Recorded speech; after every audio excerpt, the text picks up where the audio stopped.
New York City recently implemented a controversial traffic measure called congestion fees, where drivers pay a toll during peak hours on busy roadways. The program, though, is getting pushback by the federal government. But here at home, transportation officials are also examining other ways to ease congestion on our roads and highways. Investigative reporter Chapardelli got a look at some of those plans. The city of Philadelphia wouldn't touch the topic of congestion fees and declined a request to sit down and discuss traffic congestion. But other regional players say they're keeping a close eye up in New York and the impact of those congestion fees. Talk to many transportation officials and they'll tell you congestion fees work. Any type of pricing fee is generally very effective, but you have to look at the bigger picture. Michael Boyer is the Director of Regional Planning at the Delaware Valley Regional Planning Commission.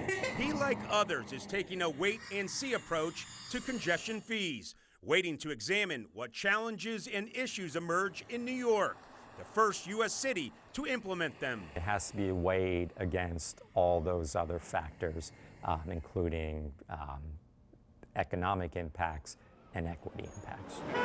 The flex lanes on I-76. And PennDOT is taking action, currently designing what are called flex lanes. The plan? Create an extra lane in the median of the Blue Route in both directions from Westchester Pike to I-95. On the Schuylkill Expressway, they'd be implemented on the shoulder of westbound 76 from City Avenue to Belmont and in the shoulder of both directions from 202 to 476. Peak travel times, evening, morning rush.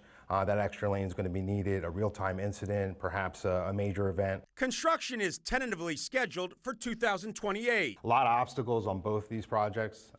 There's railroads to consider, there's bridges to consider, there's stormwater management to consider.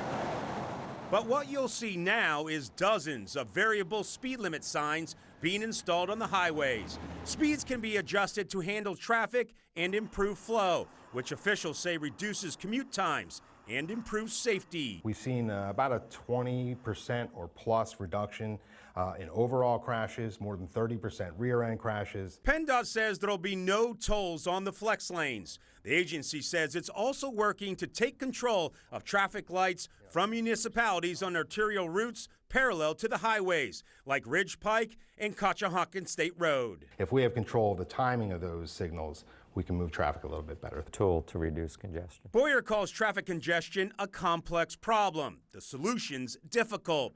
Emerging technologies like autonomous vehicles are on the horizon and will only add more variables. One solution he doesn't expect here, though, anytime soon, congestion fees. I don't see Philadelphia as one of the first adopters on this. And PennDOT tells me those flex lanes will go live sometime in 2030 or 2031.